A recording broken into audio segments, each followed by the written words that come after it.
Yo escribo lo que yo necesito contar, lo que tengo como obsesión y que si no la escribo no me va a dejar descansar. Yo comienzo a explorar, a leer, a tomar muchísimas notas, a ir pensando en cómo voy a estructurar ese libro. Recibir premios siempre es algo emocionante, más emocionante todavía que publicar, que pueden acceder por internet a la literatura y poquito a poquito, muy lentamente, pero cada vez siento que hay más lectores. El libro físico está ahí, llegó para quedarse, es un objeto artístico, no es solo buena suerte o el deseo o la confianza, sino mucho trabajo.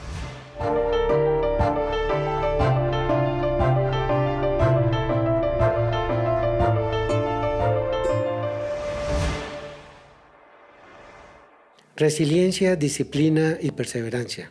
Estos son los elementos que nos llevan al éxito. Soy Marco T. Roballo y esto es Senderos de Éxito. Hoy tenemos una invitada de primerísimo nivel. Es tallerista, escritora, formadora de lectores y traductora.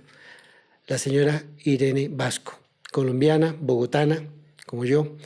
Y pues hoy encantados de tenerla aquí en Senderos de Éxito. Irene, bienvenida. Muchísimas gracias por esta invitación, es un honor y creo que tenemos muchas conexiones y que vamos a tener una charla muy agradable. Sin duda, Irene. Pues bueno, comencemos con esto de la literatura. ¿A qué edad comienzas tú a escribir esas primeras líneas de literatura juvenil, infantil? ¿Cómo se da ese proceso en ti? Bueno, para mí fue algo natural, esa transmisión como se hacía antes de los oficios. Mi mamá era brasileña, era cantante, era una artista. Llegó a Colombia y yo nací inmediatamente a los pocos días de ella llegar en el 52. La Televisora Nacional de Colombia nació en el 54, cuando yo tenía 2 años. Y mi mamá, que ya hacía conciertos en el Teatro Colón con la Orquesta Sinfónica o hacía recitales de música de cámara, acompañada al piano, pues fue invitada a hacer programas de televisión para niños en esa nueva Televisora Nacional de Colombia. Y yo crecí en ese mundo de creación para niños. En mi casa siempre había escritores, pintores, músicos creando, y mi mamá me invitaba desde que yo era niña a escribir para el programa. Me decía, por favor, para el programa del martes, yo necesito un poema para acompañar algo que iba a presentar, o va a venir una niña a tocar el arpa. Para que sea más bonito el programa, por favor, ayúdame a escribir un cuento de cómo nació el arpa. Cosas así desde niña. Entonces, para mí es natural, era muy bonito que mi mamá creyera que yo podía ser como las otras personas que estaban, los adultos profesionales que estaban en mi casa, y que yo podía ser parte de ese equipo. Esa comunicación que se da entre tú y tu señora madre, ¿se daba en español o se daba en portugués? Olvidé decir el nombre de mi mamá. Para las personas mayores que puedan recordar sus programas, era Silvia Moscovich, la gran maestra de canto. Hasta hace 8 años daba clases a todos los artistas, a todos los cantantes, pero también a los presentadores. Era la gran maestra. Y cuando yo nací, mi mamá no sabía todavía español. Ella me arrulló en portugués, por eso yo lo tengo ahí adentro. Yo nunca lo estudié, pero lo recibí con la leche materna. Pero la lengua en la casa era el español. Me estabas comentando de que quizás tus inicios fueron empíricos, pero poco a poco se va dando como ese traslado, ese cambio hacia lo que tú querías estudiar. Tú te haces profesional. ¿Cómo haces para llegar a la literatura? Pues de esta manera natural. Para comenzar, fui muy lectora. Mm, Para mí los libros han estado presentes toda mi vida y cuando uno lee mucho, pues es natural que la palabra escrita esté ahí presente todo el tiempo. Pero realmente no fue por estudios que yo llegué a convertirme en escritora, sino por esta doble presencia, la escritura a través de mi mamá y la lectura. Estudié en un colegio en donde la literatura era muy importante y eso yo lo agradezco a mi colegio. Sí, claro, yo creo que tenemos esos puntos de encuentro de que hablabas hace un momento. Y en el caso mío, yo tampoco soy literato. Yo me forjo en la literatura a raíz de eso. En mi casa materna teníamos cerca de 500 libros inicialmente y cuando yo viajaba a Villavicencio, que era donde quedaba la casa, siempre me veían con un libro en la mano. Y terminaba un libro, dormía y como tomaba otro. Yo creo que me leí todos esos 500 libros en un espacio como de unos 3 años. Era fascinante y hoy en día pues la biblioteca que tengo en Dallas tiene más de 1500 volúmenes, la mayoría de ellos es en inglés. Tengo muchos libros en español, ese idioma que amo tanto, que quiero tanto y que siempre he dicho que es el idioma para hablar con Dios. Entonces, muchas personas se dicen como un ingeniero mecánico, que es mi profesión, cómo un ingeniero mecánico llega a convertirse en escritor.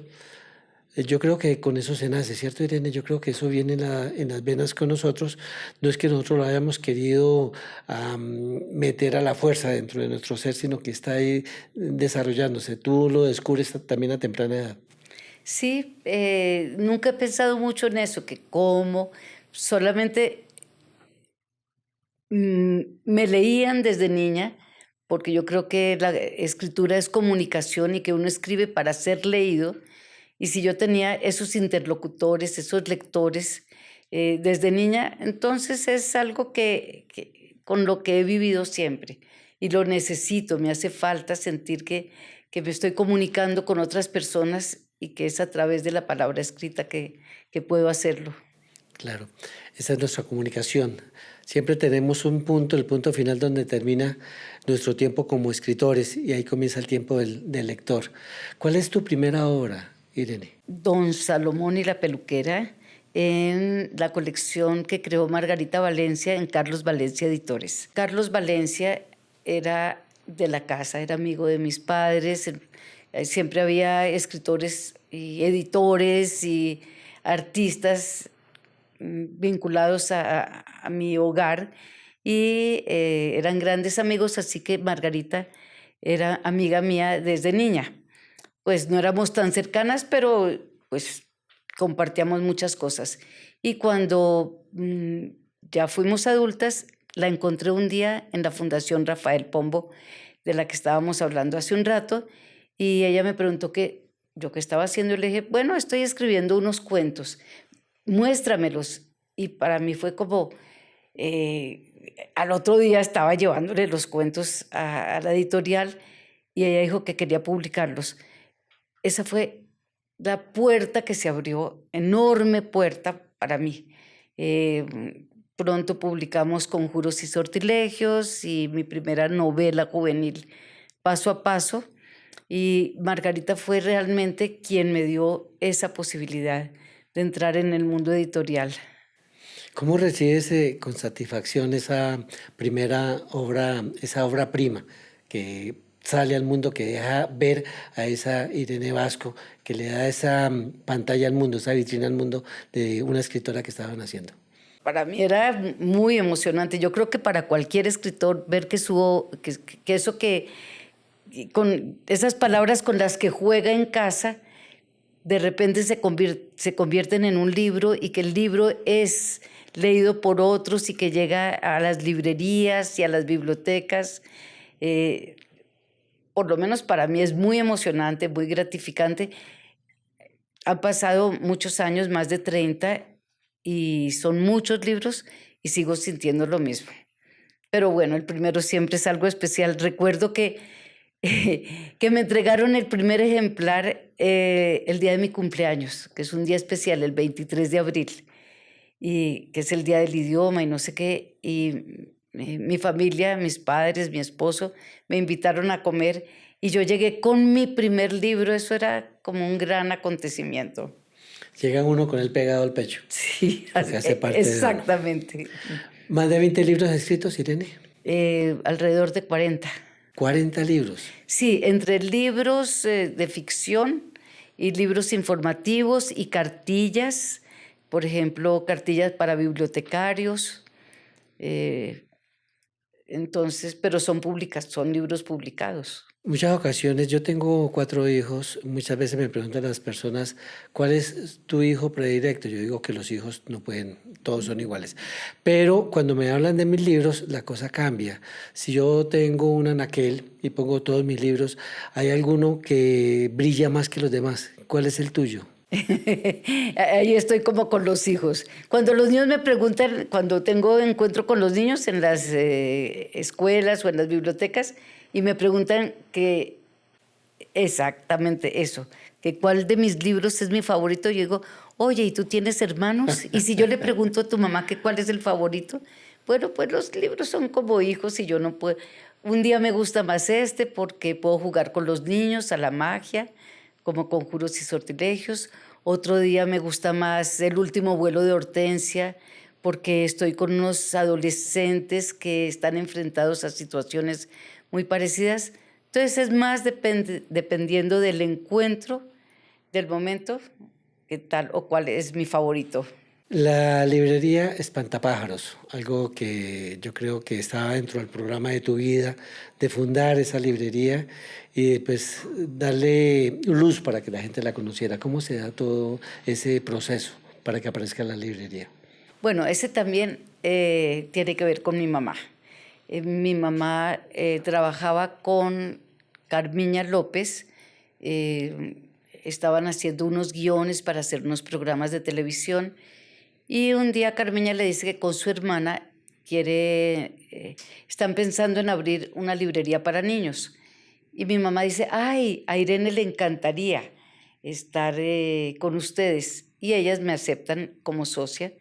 Y entre las tres, Carmiña y Cristina López y yo, fundamos la librería Espantapájaros, sin saber nada de librerías. Esa fue una aventura maravillosa porque era inventando todo sobre la marcha. Fue la primera librería especializada en Latinoamérica y en poco tiempo se convirtió en el sitio de reunión de escritores, de ilustradores, de editores, eh, y apareció la revista Espantapájaros. Entonces, ahí en la librería, que no era muy grande, estaba siempre un círculo de los que ahora son los autores, digamos, lo que llamamos los clásicos, para no decir los viejos. Cuando se escribe un libro, cuando se tiene de pronto esa satisfacción de terminar el libro, es fantástico, pero aún lo es mucho más cuando uno recibe, digamos, críticas con respecto al libro y mucho más aún cuando se recibe un premio. Tú recibiste un premio en 1992 al mejor libro infantil, a la mejor novela infantil. ¿Por qué no hablamos un poco de ese tema? Era mi libro de magia. Conjuros y sortilegios, publicado por Margarita. Me convertí en la bruja, desde entonces no he dejado de usar varita mágica para convertir a los niños en ranas y a las niñas en murciélagos, según las palabras de Conjuros y sortilegios. Pues recibir premios siempre es algo emocionante, más emocionante todavía que publicar. Hay, digamos, algún mensaje en cada libro. Me imagino que cada libro tiene un propósito. Con estos mensajes, ¿qué críticas has recibido? Pero no de la gente mayor, sino de los niños. ¿Se han acercado a ti los niños que han leído alguna de tus obras con algún mensaje que te ha dejado a ti como, wow, mira lo que toqué, la fibra que logré tocar de esta persona, de este ser? Si realmente yo no escribo pensando en mensajes, ni en transmitir, ni en modificar, ni en enseñar, porque a menos que sean los libros informativos, porque buena parte de mi obra es no ficción, sino libros informativos o guías de lectura. Ahí sí hay, digamos, algún eh, asomo de, bueno, no sé si de pedagogía o de mensaje, digamos. Pero en los libros de ficción, en la literatura propiamente dicha, yo escribo lo que yo necesito contar, lo que tengo como obsesión, y que si no la escribo no me va a dejar descansar.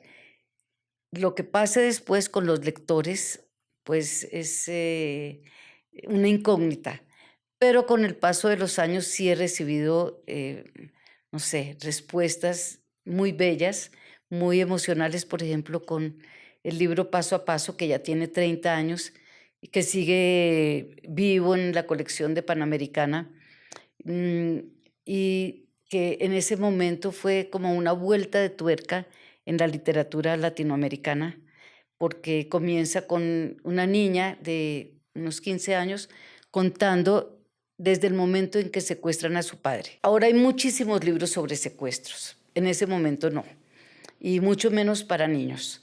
Y la novela transcurre en la vida familiar, cómo se reconstruye esta madre con sus hijos y su entorno para que esa tragedia no acabe con todo.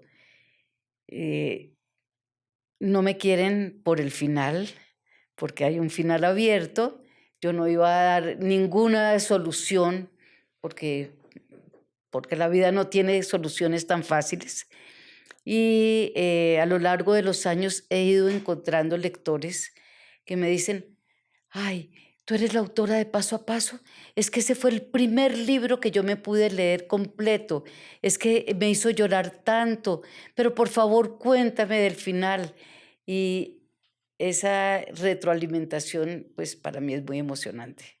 Si hay tres géneros, si podemos de pronto hablar, dilucidar de tres diferentes géneros, hablaríamos de pronto de esa novela juvenil, de esa novela que tú haces, de esos cuentos que tú realizas. Lo otro es las guías y lo otro es la parte de pronto informativa. ¿Cuál disfrutas más de las tres? Cada una tiene su proceso. Yo traje un cuaderno para mostrar cuál va a ser mi próximo libro. Tenemos una Eh, primicia. sí, he hecho varias expediciones. Expedición Macondo, Expedición El Principito y Expedición Las Mil y Una Noches, que son introducciones de grandes obras literarias para que el acercamiento no sea el escolar, no sea el de lectura obligatoria o de tarea, sino que sea como un diálogo entre los niños y yo. Yo les cuento cómo leí yo esa obra, qué sentí, qué encontré, y es un diálogo. Y ahora estoy preparando para el año entrante Expedición La Odisea, que es toda una odisea. Entonces, yo voy a mostrar por si hay niños que alguna vez se antojen y quieran hacer libros como los que yo propongo. Yo comienzo a explorar, a leer, a tomar muchísimas notas, a ir pensando en cómo voy a estructurar ese libro, algo tan difícil, porque sobre todo la Odisea es todo un viaje que me puede tomar 10 años, aunque el contrato diga que solo un año, pero pues es tan rico, es tan interminable esta búsqueda que, que realmente lo disfruto mucho, eh, porque pues voy a los mapas, voy a los poetas, voy a los filósofos, a los dramaturgos, a la arquitectura griega. Es enorme. Es, eh, es un viaje mm, muy agradable. Cuando escribo literatura es mucho más doloroso, digamos, para decir alguna palabra. Es más, aquí hay trabajo de dedicación, de lectura, de disciplina, de seguir cierto ritmo.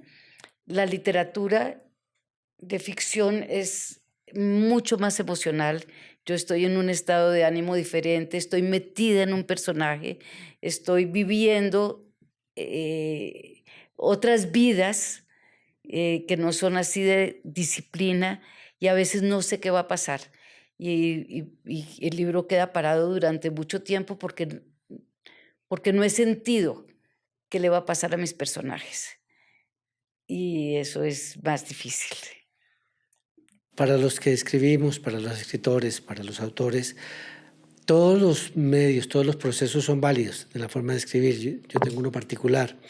Pero ¿cómo es el proceso de escritura de Irene Vasco desde que llega la idea, tienes el deseo de escribir algo hasta que llega a la publicación? ¿Cómo te sumerges tú en el día a día?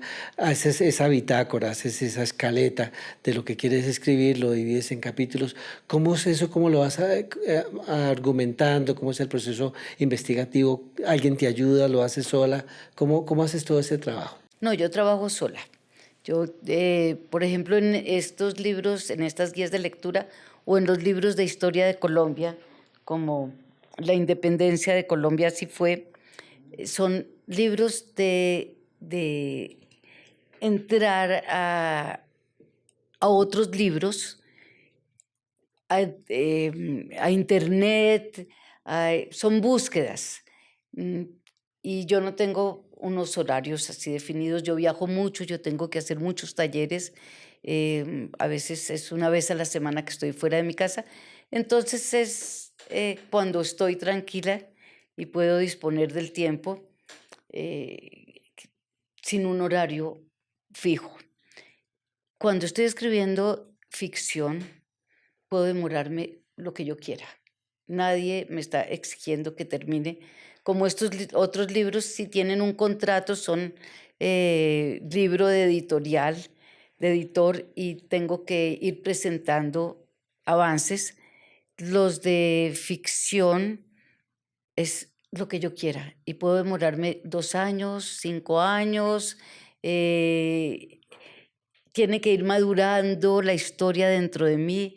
En los viajes yo todo el tiempo la tengo en mi cabeza y voy pensando, ¿y ahora cómo sigo? Y entonces alguien me cuenta una historia y yo me agarro de esa historia y digo, esto nutre mi novela o mi cuento y me voy adueñando de muchas historias por los caminos. Yo digo que soy una chismosa y quiero saber todo de todos y anoto lo que me cuentan porque mi memoria es de pajarito, entonces tengo que llevar todo en anotaciones, pero eso es un proceso muy diferente. Y cuando tengo algo para escribir, lo escribo. Muchas veces has tenido que cambiar o has querido cambiar sobre la marcha algo de las historias que ya tienes en tu cabeza, digamos, le haces modificaciones a esa escaleta original y dices, bueno, esto mejor me gustaría redireccionarlo de esta manera o siempre conservas la idea original hasta el final sin hacerle modificaciones. No, nunca hay una idea original que se mantenga. Por el camino todo va variando, todo son sorpresas, brincos, idas y venidas, revisiones, eh, sobre todo en los libros de literatura. Me puedo demorar mucho tiempo hasta que la entrego, hasta que pasa a manos de un editor, porque hay más emociones y menos trabajo, digamos, preciso. En los libros informativos tienen que pasar por la revisión de un historiador, cosas así, y yo estoy tranquila porque le van a dar el visto bueno. Cuando es literatura, yo tengo que estar segura de que esa estructura narrativa funciona, de que voy a atrapar al lector, de que los personajes están viviendo con intensidad, de que no es predecible, que, que va a desatar conflictos interiores en el lector porque mi personaje tiene tantos conflictos, el mismo que va a contagiar al otro. Y eso eso no tiene tiempo definido. En el libro de Historia de Colombia, ¿cuál es el propósito? De pronto que los chicos comiencen a conocer algo de la historia, que comiencen a conocer algo de lo que no les han contado, o de pronto abrirles un campo diferente al que ya nos enseñaron. ¿Por qué te lo digo? Yo escribí un libro que se llama El Gran Genocidio y en él pues trato de mostrar otra faceta, una faceta diferente, porque como siempre la historia que nos llega es legada por esos escribanos españoles que lo hacían a su manera y no vivían realmente el contexto que vivían los criollos o la gente que estaba acá, los indígenas, los mestizos. Entonces, si uno se pone a investigar, encuentra que hay otros elementos que no nos fueron contados. Aquí, en la independencia de Colombia, ¿podremos encontrar algo similar o cuál es el propósito?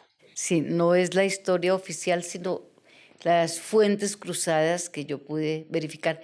Yo no soy historiadora y escribir sobre historia me da mucho miedo, pero siento que es una obligación porque los historiadores escriben para los adultos y nadie se dirige a los niños. Y yo quería contar una historia así rica en miradas, en puntos de vista que no fueran solo las del colonizador, sino también desde el punto de vista de nuestro pueblo nativo, qué fue lo que vivieron. Pero voy a leer la dedicatoria porque yo creo que eso es lo que indica cuál es el propósito del libro. Para que Emiliano, Jerónimo, Abril, Benjamín, Antonio, Samuel, Luana, Irene y Miranda nunca dejen de preguntarse. Es para abrir, para que vayan más allá, que esto es apenas un inicio, pero que hay tantas cosas por resolver que este libro les vaya abriendo otros libros, otras lecturas, otras interpretaciones y no se queden con la lección escolar de una fecha, un vencedor, eh, no sé, algo aprendido de memoria sin preguntarse. ¿Qué tanto porcentaje tiene de ficción, si se puede aproximar? ¿Y qué tanto de realidad el libro de la independencia de Colombia así fue? No, la única parte que podríamos llamar ficción es en cada capítulo hay un pequeño como una pequeña interlocución del autor con los lectores, en donde se hace preguntas. El resto es todo documental. Aquí no hay ficción, pero esas pequeñas anotaciones que tienen que ver con la información son las que rompen un poquito el ritmo, por eso aparecen como una burbuja de cómics, porque ya no es la información precisa. Dice, por ejemplo, los españoles que poblaban la Nueva Granada también tenían prohibiciones. No podían hacer nada con las manos. Era visto con desprecio ser agricultor, minero, artesano, albañil, pintor y hasta cirujano. Son guiños al lector, pero no nada de ficción. Son comentarios que se hacen en la obra. Para los que nos siguen en la parte de la novela histórica, hay dos ramas, la novela histórica y la historia novelada, que tienen pues cierta diferencia. Los historiadores no nos ven con buenos ojos a nosotros cuando escribimos novela de ficción histórica. ¿Por qué razón? Porque dicen que no pertenecen a un género definido, sino que hablan de que es algo que ni es historia ni es ficción, sino que está en la mitad. Por eso, a la hora de escribir la novela histórica, se nos permiten de pronto llenar esos espacios vacíos, esos intersticios, con algo de ficción. Mientras, en la novela histórica, mientras que en la historia novelada sí se rigen completamente, 100% a lo que sucedió. Aquí Irene pues, nos está presentando es eso, historia novelada, pero con unos pequeños guiños de comentarios de alguien como para encerrar, de pronto matizar un poquitico lo que se nos está diciendo, pero está conceptualizado con lo que pasó en realidad. Interesante, Irene. ¿Qué otras obras tienes, digamos, de ese mismo corte o de ese mismo género o algo adicional que veo que te llama mucho la atención la parte de la historia? Sí, he escrito Ciudades históricas de Colombia, que es la historia de Colombia eh, localizada en distintas épocas, pero también en distintas ciudades, para presentar un poco la arquitectura, hablar sobre lugares, para que los niños colombianos quieran ir eh, a esos lugares a donde posiblemente no van a llegar realmente, pero que sepan que Popayán o que Cartagena o que ir los personajes históricos asociados a esos lugares. Y está Lugares Fantásticos de Colombia, que estábamos hablando de favoritos y ese es uno de mis favoritos, porque es una mezcla entre realidad y ficción. Es una guía turística en donde hay un mapa regional, yo hablo sobre cómo llegar, qué llevar, hay los dibujitos de lleve anteojos y lleve bloqueador y no sé qué, como en una guía turística, qué comer por el camino, qué bus tomar o qué carretera, todo muy claro. Hablo sobre el lugar y un poco la parte histórica, pero cada lugar está asociado a un ser mítico, a un espanto local o alguna leyenda local. Entonces combino la ficción con la realidad. Irene, a nosotros como escritores de novela histórica o de historia novelada, nos llama la atención algunas épocas en particular. A mí me llama mucho la atención siglo XVIII, eso de siglo de balcones en Cartagena, de esas calles de embrujo, empedradas y todo este mágico devenir de estas calles de Cartagena. ¿Qué te llama a ti la atención? ¿De qué época te llama más la atención escribir? Bueno, pues, qué pregunta más difícil. Porque en estos libros históricos, por supuesto, es que desde la llegada de los españoles hasta ahora hemos vivido más siglos de colonia que de república. Fueron 300 años de colonia y solo tenemos 200 años de república. Entonces, todavía está muy vigente, muy marcado y es apasionante ver ese tránsito, ver cómo se fue pasando de la vida indígena, nativa, cómo se construyó sobre eso, cómo se edificó una nueva cultura y cómo se ha hecho el tránsito ahora a una vida republicana. Entonces, ese juego entre las épocas es lo que me gusta realmente. Ya. Formación de lectores, un tema que llama mucho la atención a la hora de hablar de Irene Vasco. Cuando uno ve los índices de lectura, los índices que hay a nivel general en Latinoamérica, preocupa mucho la posición que tiene Colombia. Nosotros estábamos en que se leían 2.9 libros per cápita hace unos años y hace poco logró subir a 3.4 libros, pero seguimos estando lejos de países como México, como Argentina, y qué decir de España, donde se leen 14 libros per cápita al año, o Alemania, Estados Unidos.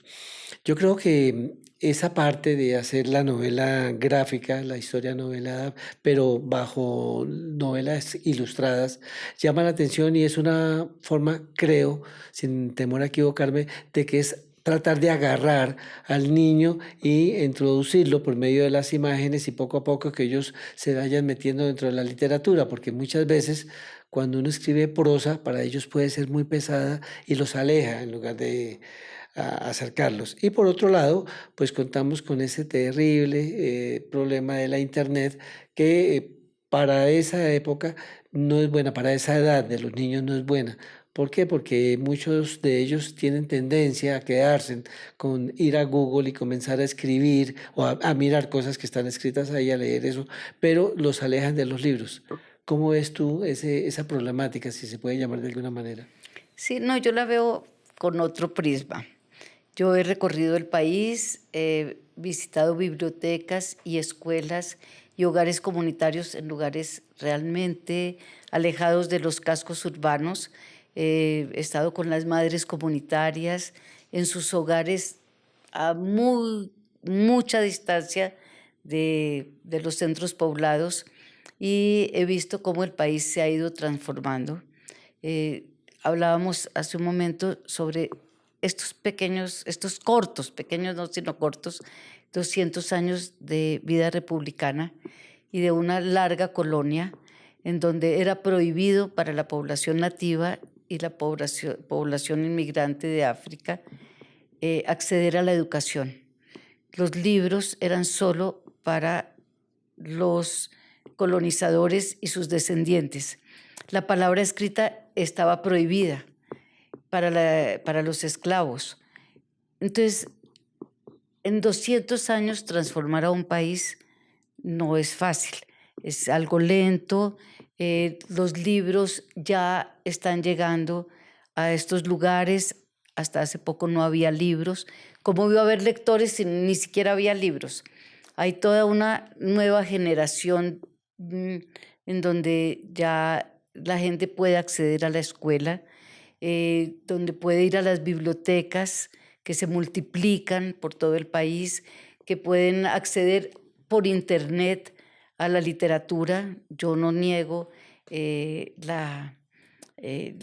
los medios alternativos y poquito a poquito, muy lentamente, pero cada vez siento que hay más lectores. Y para estos maestros y bibliotecarios con los que me he ido encontrando por el camino, he hecho estos dos libros, eh, Letras al Carbón y La joven maestra y la gran serpiente, que son dedicados a estas personas dedicadas a formar lectores en todos esos rincones de Colombia. Son libros que nacen de sus palabras, que nacen de sus experiencias y que dan un poco cuenta del compromiso que hay en que ese 2 punto algo cada vez sea más alto. Por supuesto, sí, es lo que buscamos. Yo creo que nuestra tarea como escritores, pero también necesitamos apoyo para que haya difusión, una gran difusión. Hace poco se hablaba del temor en cuanto a que el libro físico comenzara a desaparecer y el libro virtual ganara espacio. Sí nos atemorizó al principio cuando la pandemia y un poquitico después de la pandemia, pero no veo yo claro eso, no veo que esto esté sucediendo, veo que las nuevas generaciones se siguen inclinando al libro físico. ¿Tú crees que sí hay algún temor de que llegue a desaparecer el libro físico en algún momento? De ninguna manera. El libro físico está ahí, llegó para quedarse. Es un objeto artístico, si está bien editado. Hay artistas detrás, comenzando por el escritor, el ilustrador, pero también por el editor, el diseñador. eh, Hasta la misma impresión tiene que ser de calidad para que ese objeto tenga un valor artístico completo. Y eso hace falta, eso se necesita, es irreemplazable. Pero el libro electrónico también facilita el acceso al libro. Hay lugares en donde no hay librerías y poder leer, a pesar de eso, un libro que difícilmente podrá encontrarse en físico, pues es una ventaja. Para los niños es necesario que las colecciones sean en papel, que sean impresas y que esa obra de arte esté en sus manos y que puedan pasar de uno al otro. pero para los adultos ya bien mayores como yo, el libro digital es una gran ventaja. Yo llevo toda una biblioteca en mi cartera, a donde quiera que vaya. Ya no es tan pesado y además para leer es mucho más fácil. No necesito que acomodar que la luz, sí, que mis ojos están cansados y el audiolibro para mí es el mejor de los descubrimientos. Sí, el audiolibro lo acerca también uno mucho con esos lectores que de pronto siempre están ocupados, que están en otras tareas, pero quieren escucharlo a uno y conocen la obra. Mis hijas, su primer idioma es el inglés. Mi libro está escrito en español. Entonces a ellas les cuesta, saben español, pero les cuesta leer en español, perdón. Pero cuando se encontraron con el audiolibro lo disfrutaron. Y entonces dijeron, no, escribe fantástico porque no me habían leído. Entonces encontré una diferencia ahí. Esa labor como tallerista, enfrentarse, digamos, a un grupo de personas, de alumnos, de niños que están ávidos de conocer y captar ese interés, demostrarles de pronto con esos talleres de que hay un mundo ahí detrás de los libros que ellos pueden encontrar. ¿Qué disfrutas más? Esa interacción con los niños para que ellos se vayan acercando a los libros o disfrutas más cuando comienzas a escribir esos libros? Son momentos muy distintos. Como tallerista trabajo con maestros, bibliotecarios, padres de familia, jóvenes, con los normalistas. Ayer justamente estaba en Popayán en la Feria del Libro y mi auditorio era de muchísimos jóvenes que estudian para ser etnoeducadores y esos encuentros son ricos en contenido, en diálogos. Yo veo cómo se van despertando los deseos lectores y eso pues es algo muy fuerte. Escribir es un proceso solitario, es un proceso de disciplina en que yo me tengo que obligar a mí misma porque el terror a la palabra escrita, y tú como escritor debes conocer esa sensación, pues es muy fuerte. Entonces trato de evadirlo de todas las maneras posibles. No, es que tengo que escribir. Sí, pero es que tengo que cocinar porque pues hay que cocinar y tengo que salir a caminar y tengo que ver a mis nietos y ese programa de televisión que me tiene obsesionada y ese libro que no he terminado y uso todos los recursos posibles para no enfrentar a la página en blanco. Eh, pero lo logro. Me tengo que poner premios y castigos para ir llenando las páginas. ¿En qué proyecto estás trabajando ahorita, Irene? ¿Qué estás desarrollando? ¿Qué temas tienes en mente, aparte del que nos comentaste ahorita? Bueno, para esta colección que es de Editorial Juventud de Barcelona, eh, la colección se llama Bibliotecas, Libros y Bibliotecas, creo, Bibliotecas y Lectores, ya se me olvidó. Eh, Hice estos 2 libros y ahora ya tengo un manuscrito completo y entra en proceso de ilustración y de edición uno nuevo dirigido también a los bibliotecarios con un niño cuyo padre es bibliotecario y es la historia de una biblioteca eh, muy divertida. Se llama Las Llaves. Esas bibliotecas, Irene, que ya hoy en día son espacios que casi nadie visita. Hace poco estuve en la biblioteca Luis Ángel Arango, aquí en Bogotá, y pues me fue imposible no recordar, no evocar esas épocas mías por allá en la década de los 70, donde nosotros íbamos, no existía el computador, no existía la internet, no existía nada de esto de las redes. Y tenía uno que irse por cada una de las casillas buscando los libros y encontrando toda una información. No puedo decirte que no sentí nostalgia. La nostalgia me invadió. ¿Por qué? Porque hemos perdido esos encuentros donde pasaba la gente y decía silencio, no se puede hablar y uno tratando de copiar, porque tenía que llevar cosas para desarrollar proyectos. En los colegios, hoy en día cuando nos piden a nosotros o a los muchachos en estas nuevas generaciones un resumen sobre los nuevos libros, ya están ahí en la internet, a un clic de encontrar todo eso. ¿Cómo crees que eso de pronto está afectando ese desarrollo y ese acercamiento de los niños hacia la literatura? Es que ahí viene el asunto escolar. Eh, por fortuna ha ido también transformándose. Los profesores ya han entendido que la formación de lectores no pasa por las lecturas obligatorias, para el lunes exámenes de lectura, comprensión de lectura, tienen que leer tal clásico de la página 61 a la 213. Eso no forma lectores. Si yo tengo esa tarea como estudiante, también voy al clic de distancia y busco la sinopsis, porque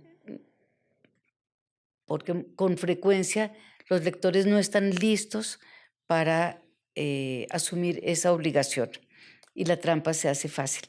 En alguna entrevista que me hicieron una vez para el Ministerio de Educación, yo decía que esas tareas rompen el resorte moral de todas maneras, porque son tareas más allá de lo que los estudiantes están en capacidad de hacer, de realizar, y ahí viene la trampa obligada. Yo tengo que pasar el año, yo tengo que demostrar que mis notas son suficientes. ¿Cómo hago? Yo no puedo hacer esa tarea porque no la entiendo, yo no entiendo ese libro, no tengo el tiempo para leer todas esas páginas, no tengo manera de contestar bien ese examen. Hago trampa. Y comienza el resorte de la honestidad a zafarse. Cuando hacemos estas actividades de formación de lectores que entren primero en lecturas que combinen con su edad, no con su edad cronológica, sino con su edad lectora, que hayan sido nutridos desde muy niños y que tengan la capacidad de comprensión de lectura y que sí puedan acceder a ese libro que queremos que lean, pero que lean con placer, no como una obligación, que lean con emoción y que despierte diálogos, no un diálogo con una pregunta en qué página del libro el personaje le dice al otro personaje tal frase, porque así eran los exámenes. Eso era absurdo. Ya no, ya los profesores saben que así no se hace. Estoy hablando de la antigüedad. Ahora los profesores leen en voz alta, hacen relación del libro con otros libros, con películas, con búsquedas en la red, y dialogan con los estudiantes y así realmente se forman los lectores. Y los lectores no tienen que ser todos de literatura.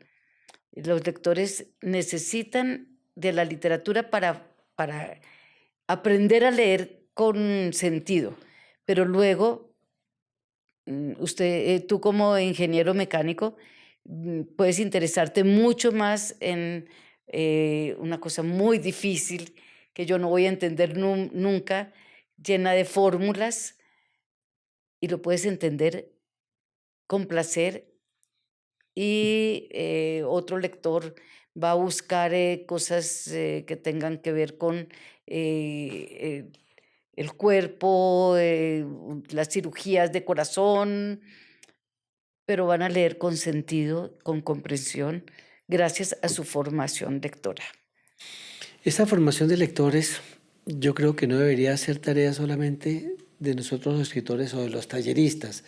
Yo creo que los profesores, y creo que hay muchos que nos están viendo en este momento, tienen una tarea ardua, larga y difícil.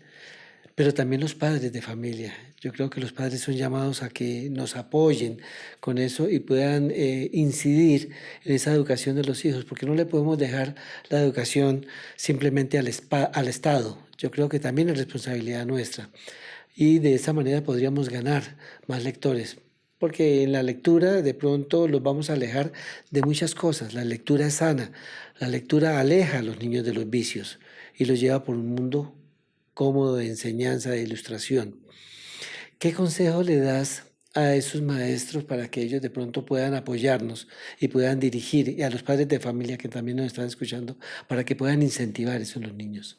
Sí, lo que yo he visto es que los padres de familia, digamos, urbanos y con cierto nivel de educación, bueno, o rurales también, pero con la capacidad de leer, se han preocupado por mejorar, digamos, la capacidad de lectura de sus niños. Y les leen desde la primera infancia y los llevan a las ferias del libro y les compran libros o los llevan a la biblioteca, sacan libros prestados. Hay muchas alternativas, pero de todas maneras hay una gran población que todavía no sabe leer. Eh, es sorprendente, pero, pero si uno no sabe leer, no puede transmitir algo que no tiene. Pero los padres de familia sí tienen las historias. Si no saben leer, tienen la tradición oral, tienen los cuentos de la familia, tienen la historia de los lugares, tienen un montón de información maravillosa para pasar a la siguiente generación. Entonces, a veces en la escuela de padres, voy a contar lo que me pasaba a mí, y creo que también ha ido cambiando, pero no tan rápido. A los padres nos sentaban y nos regañaban. Es que ustedes no colaboran, es que ustedes no apoyan, es que ustedes... Y nosotros como padres nos sentíamos chiquiticos, los peores padres del mundo, y que no sabíamos nada, pero si la escuela, que es el sitio donde se reúne la comunidad finalmente, eh, enaltece, dignifica a los padres de familia y les dice, es que ustedes tienen las historias, es que ustedes saben montones de cosas, es que ustedes son los transmisores, ustedes tienen un papel muy importante para sus hijos. Trabajemos en conjunto. Lo que ustedes tienen para dar es tan importante como la escuela. Entonces cambiarían las cosas. Claro, y algo que destaco lo que acabas de decir, todo es importante, pero destaco eso que tú hablas de la transmisión oral. Irene, se perdió un gran espacio porque esa transmisión oral, recuerdo yo, se daba en el comedor de la casa, cuando nuestros padres nos hablaban y nos contaban esas historias que eran fascinantes. Claro, no habían celulares encima de la mesa, no existía nada de eso. Y había una profunda tensión entre lo que nosotros escuchábamos de nuestros padres, a quienes también les había llegado esa información de sus padres. Y me preocupa y me asusta que toda esa tradición que se ha perdido también se pierda con esos testimonios, esas historias, porque va a llegar el momento en que ya no tengamos cómo transmitir, se nos va a olvidar quiénes eran nuestros padres, qué hacían nuestros padres, qué hacían nuestros abuelos y cómo de pronto ellos fundamentaron una sociedad. Eso es triste, pero es real. ¿Cómo de pronto sublimar eso? ¿Cómo de pronto decirle a los niños que tratar de rescatar esa parte? ¿Cómo decir a los padres que transmitan alguna de esa información para que no se pierda? Bueno, yo tengo nietos de muchas edades y también he tenido esas, digamos, dificultades o tropiezos o desinformación. Y he encontrado una fórmula. Existen los álbumes familiares, que son la historia de la familia, pero también del país, porque ahí está la foto del bisabuelo en la estación de ferrocarril, o viendo el primer avión, o cosas así. Hay historias. Y he pedido a mis nietos, diciendo que yo no sé nada de tecnología, aunque sé mucho y soy muy hábil con la tecnología, que me ayuden a hacer álbumes digitales y que me ayuden a que eso quede organizado con pequeñas historias, con fechas, y eso para ellos ha sido fascinante. entrar a la historia de la familia a través de la tecnología, utilizando esos libros, que los álbumes familiares son libros eh, que tienen que ver con ellos. Y ahora ellos quieren saber quiénes eran sus bisabuelos, dónde vivían y por qué llegaron aquí y cómo fue que del Brasil y la abuela rusa y el abuelo y los barcos y la familia antioqueña y todos esos lazos. Entonces yo pienso que también la tecnología nos puede ayudar a que no se pierda la tradición, a que no se pierda la historia familiar, eh, utilizándola a nuestro favor, poniendo las cosas, a veces hay que pagarles, y porque los jóvenes siempre quieren comprar un equipo, quieren invitar a la novia o cosas así. Entonces, pues no es solamente vengan y trabajen para mí pensando en esa, eso que ellos van a recibir en el fondo, porque al principio ellos no entienden qué es lo que yo busco. Entonces yo les digo, te contrato para que me escanees todo el álbum. Y al otro, te contrato para que organices los archivos, te contrato para que... Y hay un juego entre abuelos y nietos. Sería lógico de pronto, Irene, pensar que si bien no nos garantiza la lectura el llegar al éxito, por lo menos sí nos abrevia el camino. Yo pienso que sí, por lo menos para mí sí. Si no hubiera tenido una familia en donde los libros eran protagonistas, pues no creo que hubiera sido escritora, ni librera, ni tallerista. Bueno, no niego que hay otras vidas posibles que pueden ser tan gratificantes como esta, pero si se habla de éxito como escritora, eh, es la lectura, son los libros los que me han dado esa posibilidad. Y bueno, la transmisión de la familia. Ay, puedo contar una pequeña historia. Por favor, por Gracias. favor. Es que tengo que hacer homenaje también a la familia. Eh, Mi bisabuelo antioqueño nació en San Vicente, era letrado, era un hombre de letras y era maestro. Eso era por 1900, en la época de la Guerra de los Mil Días. Las escuelas no tenían maestros y eran también sitios de refugio para las tropas y se convertían en hospitales. Es decir, la educación no existía prácticamente. Pero para mi bisabuelo era muy importante educar.